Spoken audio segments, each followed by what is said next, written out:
Bonjour, bon sabbat. Je vois de nouveaux visages. Soyez les bienvenus. Peut-être c'est moi qui est nouveau.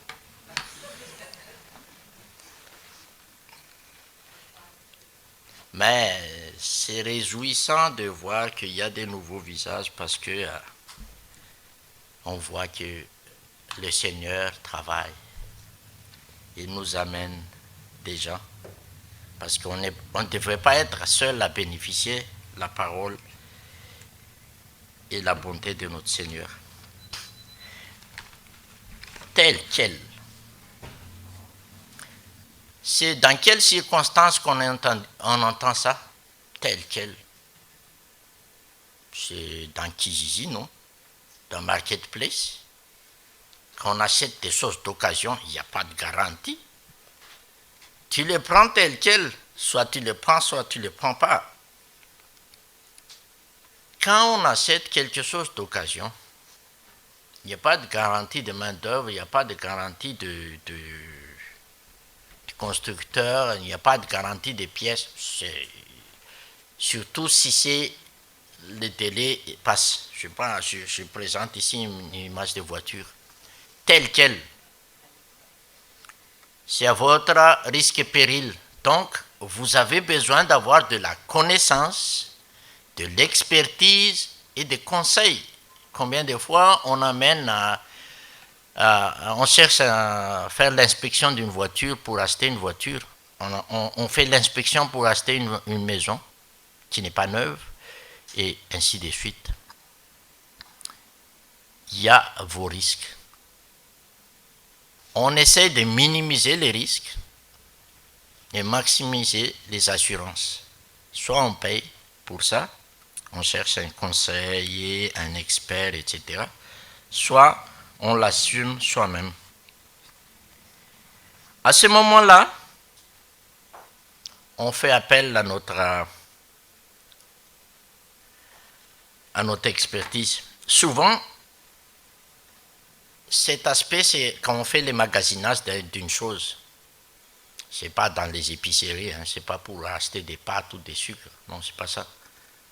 Mais pour acheter des choses d'occasion en particulier. Et à chaque fois qu'on va, il y a déjà une idée préconçue dans notre tête. Bon, je pense que ça va être ceci, cela.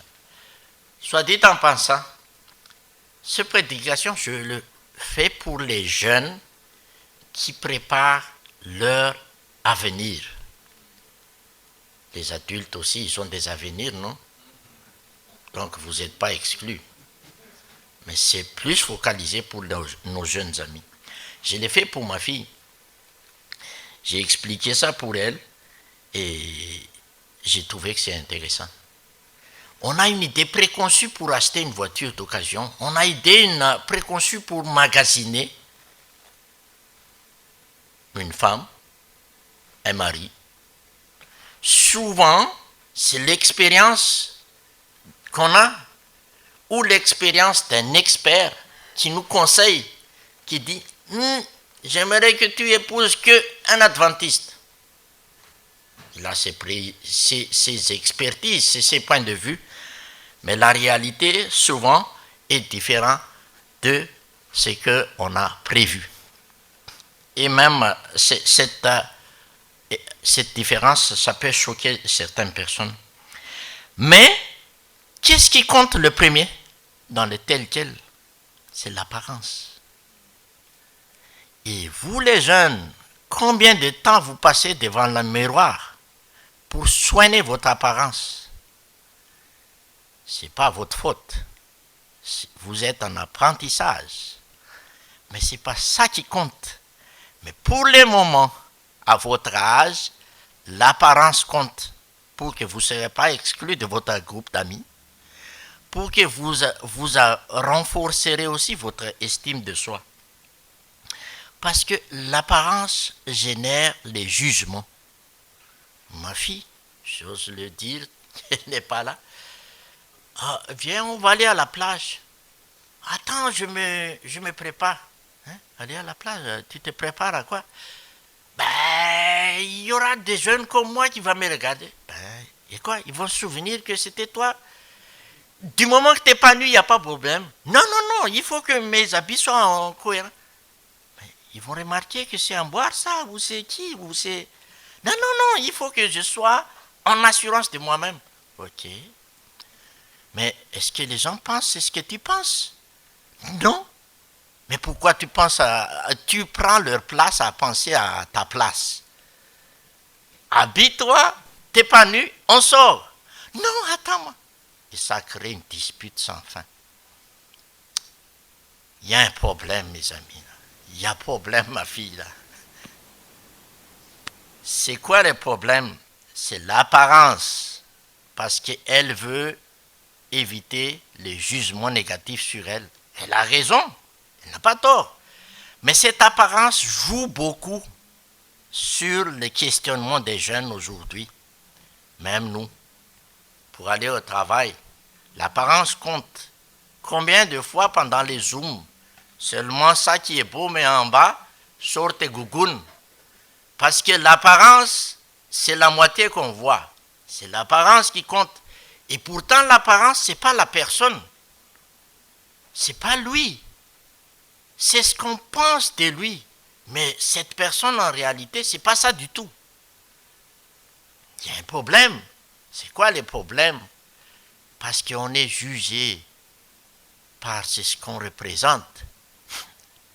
Mais on n'est pas jugé parce que, à cause de ce qu'on dit, à cause de ce qu'on fait, à cause de ce qui est en nous. Et dans ce jugement, quand il voit l'apparence, il juge. Et il anticipe l'avenir comme quoi, moi, à Madagascar, c'est quoi ton nom, mon frère? Théo.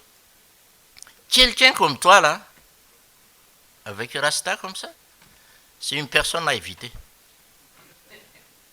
Arrivé à Québec, il y a un frère comme toi qui chante en avant. Ça me fait mal. Un Rasta qui chante à l'église. J'irai plus, j'irai. Moi, j'étais impacté par mes jugements, par mes expériences qui étaient nourries selon la société où je viens. Et j'avais une fausse interprétation. Et c'est là que Dieu m'a appris, pourquoi tu juges qu'il est mauvais? Je l'aime lui aussi. Et pourquoi je veux le détester? Pourquoi je veux m'enfuir? C'est une personne que j'ai vue chérie, et comme il me chérit. Alors là, j'ai mûri que l'apparence ne compte pas. C'est mon frère comme ma soeur. Voyez-vous, faites attention les jeunes. Votre apparence ne vous valorise pas. Ce qui vous valorise, c'est qui vous êtes. Qui est avec vous? Est-ce que vous êtes nourri par l'amour? Vous reflétez automatiquement l'amour. Ou est-ce que vous êtes nourri par les mensonges, par l'image que vous voyez à la télé, YouTube, Insta, etc. Et ça va vous nourrir et votre réaction est de même. Combien de personnes qui font des chirurgies plastiques pour ressembler à tel ou tel ou tel, mais toi au départ, t'es moche. T'as un problème? C'est quoi ton problème?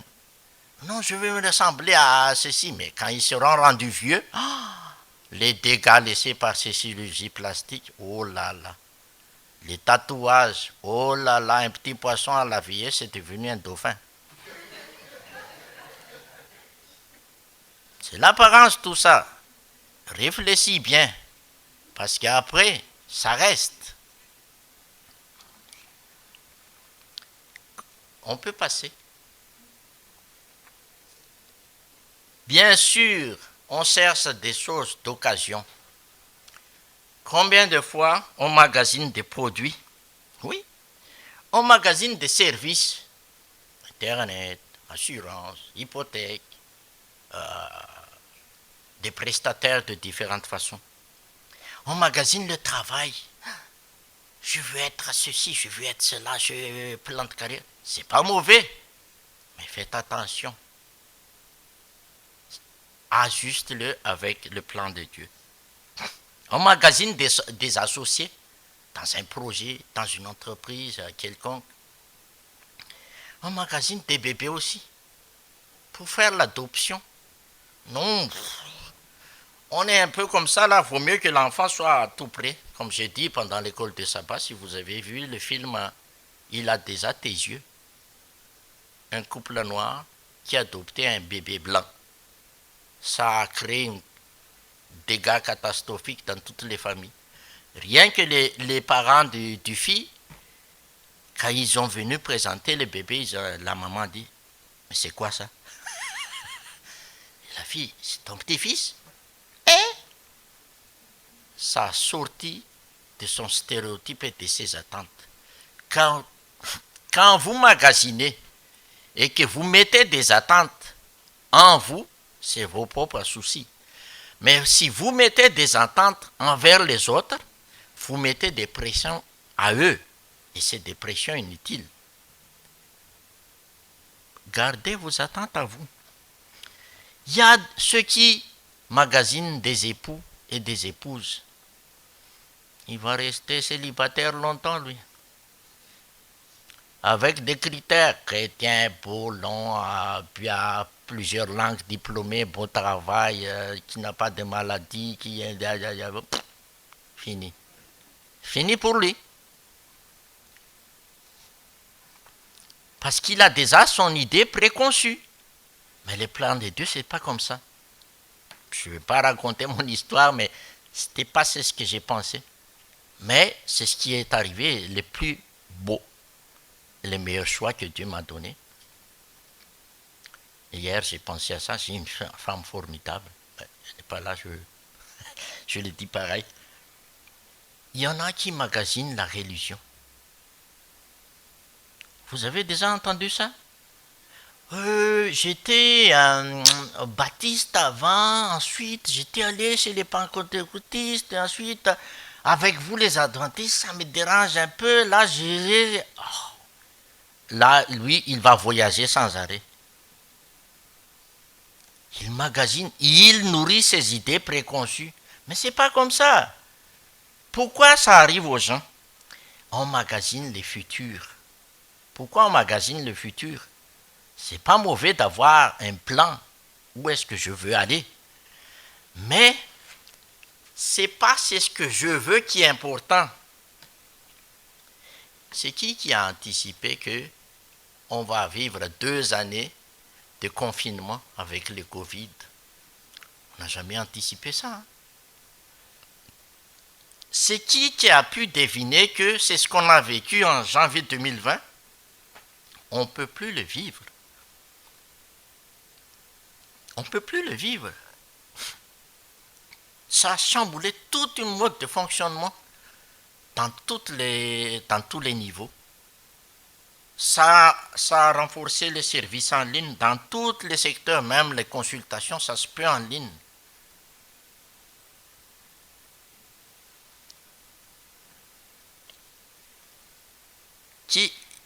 C'est pas mauvais d'avoir un objectif, mais magasiner le futur, je vais vous amener un outil.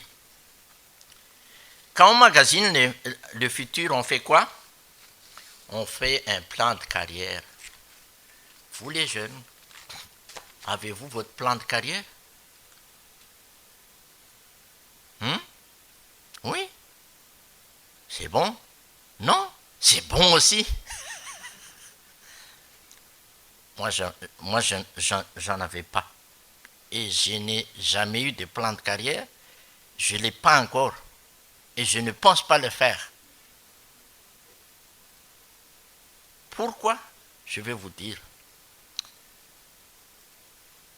C'est ce qui m'a rendu heureux de faire l'étude aujourd'hui. Le plan de carrière, ça risque de nous amener à monter. Et quand je suis rendu en haut, je vois que c'est le vide après, je tombe. Mais je préfère que C'est lui qui m'accompagne, qui m'emmène. S'il veut que je monte, je monte. S'il veut que je descende, c'est pas grave, on va descendre. Mais on descend ensemble. Voyez-vous la différence?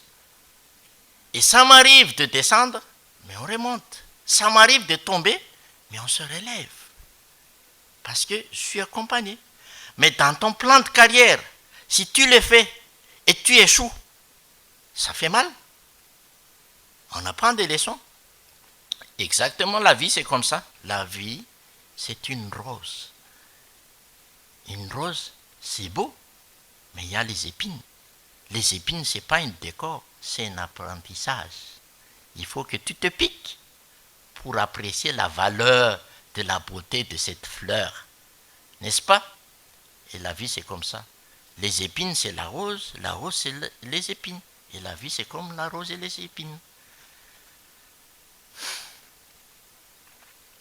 Quel sera ton futur? C'est quoi l'ambition? Vouloir réussir professionnellement à un autre niveau. Et monsieur, il a dit, la mienne n'est pas là-dedans. Je veux m'épanouir dans ce que je fais, avoir une vie sereine, apaisée, riche de valeurs. J'entends parfois des gens qui ont des plans de carrière, très bien, mais en avoir un plan de carrière dans cette société-là, chapeau, c'est plus possible. Pendant le Covid, un pilote d'avion qui a perdu son travail est moniteur de ski. Ensuite, l'été, il travaille au restaurant. Est-ce que c'est un plan de carrière, ça? Son plan de carrière était avoir plusieurs heures de vol de pilotage. Mais la circonstance a changé. S'il est poussé par son ambition, ça lui fait mal. Mais s'il avance avec le Seigneur, ça ne dérange pas. Paul, en prison, il chantait. C'est lui-même qui encourage le geôlier qui a un problème. On passe. Souvent, à l'école, au premier contact avec les profs, il dit, tu feras quoi quand tu seras grand? Et on rêve. C'est normal, on peut rêver. Rêver n'est pas péché, n'est-ce pas? On rêve, on dit des bêtises des fois. Mais c'est normal. Et ça génère un plan de carrière. Mais ce plan de carrière, c'est un pensée humain. On apprend nos enfants à faire pour avoir. Et quand tu deviens quelqu'un, tu seras quelqu'un, mon enfant. Ça, c'est une bénédiction que les parents donnent à leurs enfants. C'est pas faux. Mais ça engendre que je dois, aide-toi et le ciel t'aidera. C'est ça la signification. C'est pas ça que Dieu veut. Parce que dans les faire, tu dois accumuler des connaissances pour renforcer tes forces, améliorer tes faiblesses, et tu te formes au fur et à mesure. Plus tu avances, tu accumules de l'expertise, de la maturité et des avoirs, des capitaux. Plus tu as grandi, tu as influence, tu as du charisme et quelqu'un d'honorable, qu'on se respecte. N'est-ce pas, c'est le tour de Babel, ça? Exactement. Parce que tu bâtis petit à petit ton tour pour que tu deviens grand. Et là, tu deviens quelqu'un. C'est l'apparence. Tu seras quelqu'un, mon enfant. Mais au bout du fil, quand tu es devenu quelqu'un être, c'est là que tu vois que c'est la vanité. Il y a un pasteur chez nous, à Madagascar, il a dit, vous les jeunes qui vous dites que vous êtes beau, fort et tout là, va dans votre chambre, fermez la porte, fermez tout, qu'il n'y a personne qui voit. Mets-toi nu devant le miroir et regarde, qu'est-ce que tu vois? Est-ce que c'est beau ou c'est de la vanité? Je l'ai fait, j'étais déçu. C'est de la vanité. Il a frappé fort dans ma tête, ce pasteur-là. Si tout être humain fait ça, il va savoir qu'il ne vaut rien. Combien, quand les gens sont face à la mort, là, ils constatent que les biens qu'il a accumulés, jusqu'ici, là, ça vaut rien. Ça ne peut pas prolonger sa vie. Combien de fois Jésus a dit ça? Qui parmi vous peut prolonger sa vie? Aucun. Bien sûr, il faut faire des actions pour gagner, pour manger.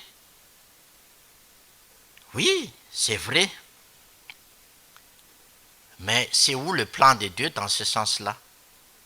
Qu'est-ce que Dieu veut? Dieu est venu te chercher tel que tu es, tel quel. Il n'a pas besoin d'assurance ni de garantie. Il sait qu'on est mauvais. Il sait que tu n'es pas beau. Il sait que tu n'es pas meilleur. Moi, je le suis aussi. Je ne suis pas beau, je ne suis pas meilleur. Mais il est venu pour ça, pour cette saleté que je suis. Il est venu pour ça. Il est mort pour ça. Il m'a aimé pour ça, tel que je suis. C'est quoi le plan de carrière de Dieu? On passe au prochain slide. Ce n'est pas dans le raisonnement de l'être humain. Je ne prends pas de versets parce qu'on peut passer beaucoup de versets. Dieu est venu voir l'être, la personne. Il n'a pas besoin de voir une apparence. Regardez les typologies des disciples. Il y a des pécheurs, il y a des collecteurs d'impôts, il y a toutes les couches, il les prend. Il y a des gens qui n'ont pas avancé aux études. Il fait partie des disciples. Et il les a utilisés. Il a utilisé des vieux et des enfants. Il a tous utilisé. Il a guéri la fille de Jaïro qui était un chef de synagogue. En même temps, il a guéri la femme qui a une maladie de 12 ans. Et pourtant, la position de ces deux personnes est socialement opposée. Un chef synagogue, c'est quelqu'un intouchable. Et une femme malade qui a un saignement c'est une femme impure. Quelqu'un d'impur n'habite pas avec sa famille. Elle est isolée. C'est deux personnes en même temps que Jésus a guéri en une seule action. Pour montrer que, quel que soit que vous êtes, Dieu est venu à votre rencontre. On connaît Jassé, qui était détesté par les gens, mais Dieu, il est venu manger chez lui, parce qu'il a vu en lui quelqu'un qui cherche son être. Ici, Dieu renforce l'estime de soi, quelles que soient tes forces et tes faiblesses, quelles que soient tes valeurs et tes cultures, quelle que soit ton origine, il met abstraction de ça. Ensuite, qu'est-ce qu'il dit? Suis-moi. Suis-moi. Et je vous envoie à être des pêcheurs d'hommes. Va et ne pêche plus. Il t'envoie faire quelque chose. Alors fais-le, avance-toi, mais avance-toi avec lui. C'est ça qu'il dit. Ensuite, il te donne alors une orientation, des apprentissages et une abnégation. Tu t'orientes vers les autres, au service des autres, et non pas pour te servir, au service des autres. Et à la fin, tu ne deviens pas quelqu'un, mais tu deviens quelqu'un d'utile pour son service, pour son ministère. Tu deviens quelqu'un qui va aider les autres à rencontrer Jésus à son tour. La rencontre est très importante. Il n'y a pas d'apparence là-dedans. Donc, les jeunes, je vous invite, quoi qu'il en soit, votre choix de religion, votre choix de carrière, rencontrez d'abord, cherchez à rencontrer Jésus en personne. Et la suite, ça va tout seul. Ça va tout seul. Et vous serez étonné. En 2009, On était à Beauport. Je ne sais pas si tu étais là, Ginette, à ce moment-là. Il y avait un député qui a visité l'église l'après-midi. Il a fait une conférence. Joseph était là, je ne sais pas. C'était en 2009. Il y avait un Français qui a accompagné les députés. Les députés étaient gros, là, je me souviens. Et le monsieur, il a dit, si vous avez un projet de rester vivre à Québec, dis-le à Dieu. Et si ça rentre dans son projet, vous serez étonné de voir les portes qui vont s'ouvrir pour vous. En 2009, on était en situation où il n'y a pas de pénurie de main-d'œuvre, il y a une pénurie d'emploi. C'est différent, hein? Trouver du travail était difficile à ce moment-là. C'est très difficile. Moi, j'ai cherché un travail pour aller faire la plonge dans un restaurant. Il faut que, du moment que l'annonce sort, il faut que j'appelle tout de suite. Je me tarde qu'il y a quelqu'un qui appelle avant moi, je ne serai pas retenu. C'était terrible. Michel a envoyé un CV, 200 CV en une année. Elle était appelée une fois au téléphone. Imaginez, ce n'est pas le cas aujourd'hui. Mais le monsieur a dit, remettez ça en Jésus et vous serez étonné comment il va ouvrir les portes. Et les portes sont ouvertes. Et c'était étonnant. Du moment, parce qu'avant, elle a hésité beaucoup. On rentre, elle était en postpartum, dépression postpartum, donc elle veut rentrer. Et ça a balancé comme ça, là. Mais du moment où elle a décidé, bon, on va rester, et on s'est dit, on va confier à Jésus, les portes s'est ouvertes. Et c'était étrangement que tout était devenu simple jusqu'à maintenant. C'est pas qu'on vit dans la simplicité ou dans l'aisance, hein, c'est pas ça. Il y a des difficultés qu'on vit. Mais les portes qui s'est ouvertes étaient étonnantes. Si on me donne à parler, je passe une journée, une demi-journée à raconter les choses qu'on a vécues pour ces différentes portes qui s'est ouvertes. On n'avait pas prévu de vivre ici, mais on est là. Tu deviens quelqu'un. C'est la confirmation. Là, je précise. Quand on rencontre Jésus, pourquoi Paul dit « Je vous donne du lait et pas de nourriture solide » Pourquoi? Parce qu'il y a des bébés dans la foi. Et il y a des adultes dans la foi. Dans l'histoire de Noé qu'on a fait tantôt, Noé est rendu adulte dans la foi. Il était nourri par Dieu pendant 120 ans. Après le déluge, Dieu n'a plus de mission à lui donner.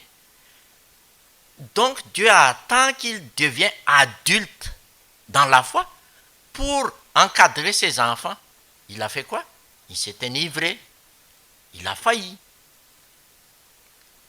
Donc chacun de nous, il y a un moment, à la nouvelle naissance, on devient bébé de la foi. Mais au fur et à mesure qu'on grandit, on devient un adulte à la foi. Un adulte, ça doit procréer, non?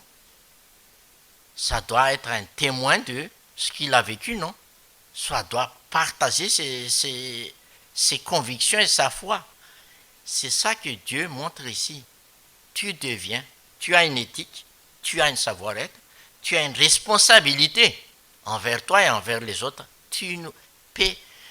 Jésus a demandé, Pierre, est-ce que tu m'aimes? Oui, Seigneur. Alors, deviens adulte. Nourris mes agneaux, paie mes ânes, paie mes brebis.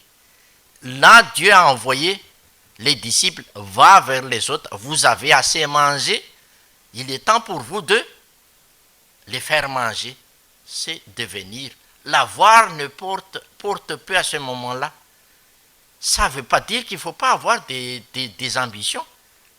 Les avoir, ça fait partie des outils que Dieu vous donne entre les mains. Mais le principal, c'est avancer avec lui. On va voir en détail qu'est-ce qui s'est passé. Tel que tu es, Jésus est mort sur la croix.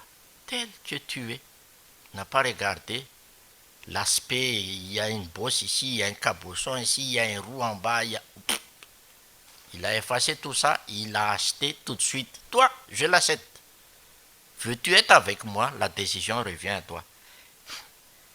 Il a fait l'humilité, mais il a besoin aussi de ton humilité. Il faut que tu avoues que tu es un pécheur. Il faut que tu te demandes pardon. Il faut que tu répands. La repentance et la nouvelle naissance, c'est le commencement de la relation entre toi et ton Seigneur. Parce que cette relation, du moment que tu es né à nouveau, ça devait commencer là. Et il dit, suis-moi. Et on va faire les choses ensemble. Il t'accompagne avec le Saint-Esprit en toutes circonstances. Là, on va lire dans Matthieu 28, 19. Allez, il envoie les disciples. Il va monter au ciel. Faites de toutes les nations des disciples, les baptisant au nom du Père, du Fils et du Saint-Esprit. On les baptise pas seulement, et enseigne-leur à observer tout ce que je vous ai prescrit. Et voici, je suis avec vous tous les jours jusqu'à la fin du monde. Je suis avec vous jusqu'à la fin du monde. Il vous accompagne. C'est quel moment que la relation est coupée? Quand on l'oublie. Mais il est là. Voyez-vous, Jonas, quand il a fui, c'est pas que Dieu l'a abandonné. Dieu l'a corrigé. Et quand il a prié dans le ventre du poisson, Dieu était là. Dieu l'a fait sortir. Dieu était toujours là, même s'il a changé le chemin. Le fait important ici, c'est que baptise-les. Après, enseigne-les. Il fait appel aux adultes de la foi d'encadrer les bébés de la foi. Donc, ne contentons-nous pas seulement de baptiser quelqu'un. Il faut l'accompagner pour qu'il grandisse. Ensuite, il sera à l'œuvre de notre Seigneur aussi. Et quand il sera mûr dans la foi, il sera au service du Seigneur pour ses brebis. C'est bien précis. Car je connais les projets que j'ai formés sur vous, sur chacun de nous qui l'a accepté. Dit l'Éternel, projet de paix et non de malheur, afin que de vous donner un avenir et de l'espérance. Pourquoi je dis ça? Je vais prendre quelques exemples dans la Bible. Pour les personnes qui n'ont pas de rencontre personnelle avec le Seigneur, ils sont tombés après, au sommet de leur Babylone. Ceux qui ont rencontré et qui n'ont pas rencontré, Moïse, il a vu Dieu directement dans le buisson ardent. Il est parti. Il n'a jamais failli. Il était emporté par sa colère seulement. David, il était loin quand il était encore adolescent. Mais c'est 15 ans après qu'il est devenu roi. Il a dû attendre 15 ans la promesse pour que la promesse s'accomplisse. David n'avait pas de projet de carrière. Mais du moment qu'il a rencontré le Seigneur, il a pris une mission. Il a gardé cette mission, il a avancé avec ça. Combien de fois il monte, il descend, il monte, il descend. Il mange avec le roi, ensuite il est chassé comme un brigand. Il est appelé. C'est ça la vie de David avant d'être roi. Ensuite, ça a continué comme ça. Paul, avant la rencontre avec le Seigneur, il a fait les actions pour gagner son salut. Il a agi pour son Dieu. Mais quand il a rencontré le Seigneur, il a tout abandonné. Il a dit, comment ça se dit en verset, je considère comme toutes les connaissances que j'avais, comme un bout, comme de la boue, les connaissances que j'avais par rapport à la grâce qu'il a reçue en rencontrant Jésus. Et Paul n'était pas n'importe qui. C'était un docteur de la loi. C'est quelqu'un de très, très érudit. Et pourtant, Quand il a rencontré le Seigneur, il a su complètement qu'il était hors sujet. Ce n'est pas un bon plan de carrière qu'il avait. Mais il y a beaucoup de gens qui n'ont pas de rencontre, ils sont tombés. Les fils d'Aaron. Les fils d'Aaron qui sont tués quand ils ont essayé de soutenir l'arche. Ils sont tués sur place. Les fils du souverain sacrificateur Élie, au temps de Samuel, parce qu'ils sont arrivés au sommet sans avoir demandé. Et ils ont perdu toute valeur de ce qu'ils ont fait. Ils n'ont même pas connaissance de l'importance de ce qu'ils font. Ils font n'importe quoi après. Le roi Saül, il était nommé roi à son insu. Il était allé chercher son anneau, son cheval ou anneau. Et là, c'est là qu'il était loin pour être roi. Il ne l'a pas cherché. Et ensuite, tout de suite, le lendemain, il est devenu roi. Waouh! Et ça a monté sur sa tête. Il y avait aussi les gens qui sont célèbres. Les sportifs de haut niveau, quand ils prennent la retraite, ils passent de la dépression énorme. Parce que tous les jours de leur vie, de leur carrière, ils font la une des journaux, on parle d'eux tout le temps. Du moment qu'ils sont en retraite, ils sont des anonymes. Plein d'argent quand même, mais anonymes. Tous les gens qui les ont entourés l'ont oublié tout de suite parce que tout le monde pense à une autre. Et là, la déception est forte, la chute est forte. Parce qu'avant, il se juge lui-même, son estime de soi était dominée par les autres, définie par le regard des autres. Et ça l'a tué quand il est rendu haut. Et beaucoup de célébrités font comme ça. Parce que l'estime de soi est bafouée, mal définie. Mais si tu as une vraie rencontre avec Jésus, Jésus te reconnaît tel que tu es. Jésus te cherche tel que tu es et Jésus veut t'utiliser tel que tu es. Il n'y a pas de doute là-dedans.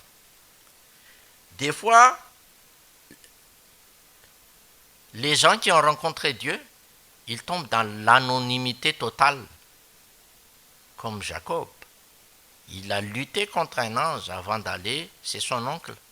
Et rendu chez son oncle, il n'était plus l'héritier, le fils d'Isaac, mais c'est un employé, le neveu de Laban.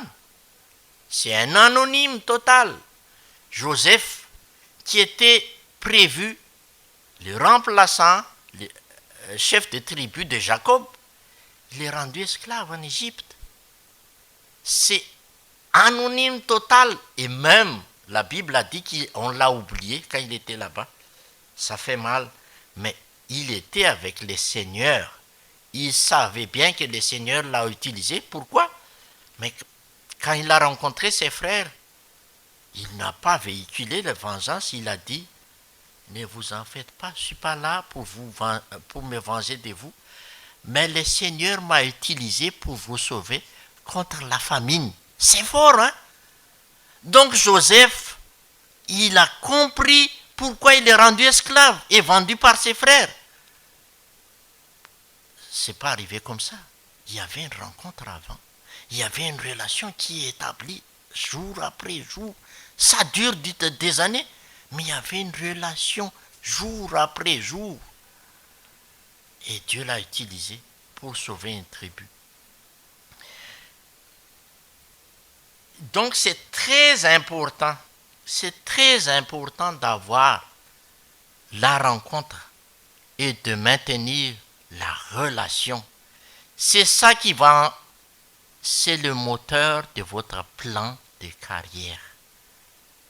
On ne sait pas qu'est-ce que Dieu veut qu'on fasse, mais ce sera une joie immense qu'on sait un jour qu'est-ce que Dieu veut que je fasse. Donc il y a 3 dates qu'on doit se souvenir dans notre vie. On ne se souvient pas de la date de notre mort parce qu'on ne peut pas le souvenir. Mais la date de notre naissance, oui. La date de notre nouvelle naissance aussi. Ce n'est pas la date du baptême, hein? Mais la nouvelle naissance, c'est la date où on se dit, waouh, d'accord, je me fléchis à tes volontés, je vais être chrétien. Attention, ça veut dire quoi être chrétien?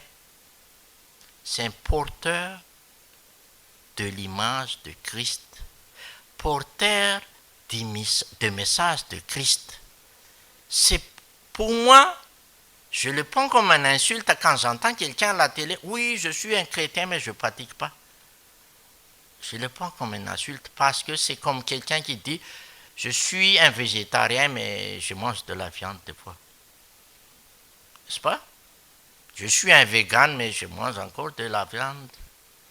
C'est une insulte, ça. C'est contre l'essence même de l'idée qu'on défend. Et pour moi, un chrétien, ça doit refléter l'amour et le message de Christ. Ça doit faire. C'est ce que Jésus nous a demandé. Prêcher, va, sers les autres. Et le troisième jour qu'on devrait se souvenir, qui est important, le jour où vous découvrez pourquoi Dieu vous a envoyé sur terre. Même si vous êtes conçu par accident, vous n'êtes pas né par hasard. Vous êtes né par hasard? Vous êtes né par accident? Là, c'est vous qui le jugez. Vous êtes influencé par les autres, hein? Par vos parents ou je ne sais pas quoi. Vous êtes né parce que vous êtes utile pour Dieu. Vous êtes né parce que Dieu a besoin de vous. Il y a 1 million de personnes qui sont sorties de l'Égypte, mais on connaît peu de gens. Myriam, Moïse, Josué, quelques-uns. Mais parmi ces 1 million, chaque personne est utile. Chaque personne est utile pour former un peuple. Alors, quel que soit le projet que vous voulez faire, oui, c'est ça le fait. Quel que soit le projet que vous voulez faire, les enfants, les amis, les jeunes, j'insiste beaucoup là-dessus parce que le futur vous appartient. Nous, les adultes, le présent, c'est notre influence. On influence un peu le futur. Mais d'ici 15 ans, c'est plus nous, les grands acteurs, ce sera vous. Et cette société, ce sera quoi? Pour qu'on ait une société meilleure, pour que notre Église élargie, il faut que ça se commence avec une bonne base. Il y a un sens dans votre vie. Si vous pensez que vous n'avez pas un rôle sur terre, donc votre passage sur terre ne sert à rien, c'est grave. Vous êtes né pour quelque chose. Vous ne savez pas? Confiez-le au Seigneur. Il sait comment vous utiliser. Ça n'empêche pas d'avoir des ambitions. Mais les ambitions, remettez-les entre les mains de Jésus, qu'il sait. Vous avez un projet qui vous tient à cœur, mais peut-être ce ne sera pas à Québec, ce sera en Australie, mais ce n'est pas grave, gloire au Seigneur. Jamais, jamais de ma vie, j'ai pensé que j'avais envie de vivre une expérience en dehors de Madagascar, mais j'avais pas pensé passer plusieurs années en dehors de Madagascar. Et maintenant, je ne pense plus revenir à Madagascar, c'est grave. Hein? C'est lui qui a changé ma tête, là. Je suis plus utile ici que là-bas, pour lui. Et c'est ça mon plan de carrière. Donc demain, qu'est-ce que je vais faire? Je ne sais pas, c'est lui qui nous emmène encore. Chaque soir, on parle, on discute. Demain, on fait quoi? Ok, à la grâce du Seigneur. Si ça se passe, tant mieux. Si ça ne se passe pas, c'est pas grave. On avance. Et on avance vraiment. On grandit vraiment. Je ne veux pas tuer vos ambitions, les jeunes. Mais il y a un but à votre existence. Vous n'êtes pas venu sur terre pour simplement accompagner les autres. Vous êtes utile. Amen. Prions. Oui Seigneur, on sait d'où on vient. On sait notre passé. Et on vit notre présent grâce à toi. Et notre futur on met entre tes mains. Nos ambitions, nos projets. Et nos cœurs rebelles, tordent-les pour qu'on ait un cœur tendre pour être au service des autres, comme tu as fait. Tu es descendu du ciel pour être semblable à nous. Et tu as porté nos péchés pour qu'on soit digne d'être tes enfants. Alors enseigne tes enfants et daigne qu'on soit digne d'être héritier de ton amour. Au nom de Jésus. Amen.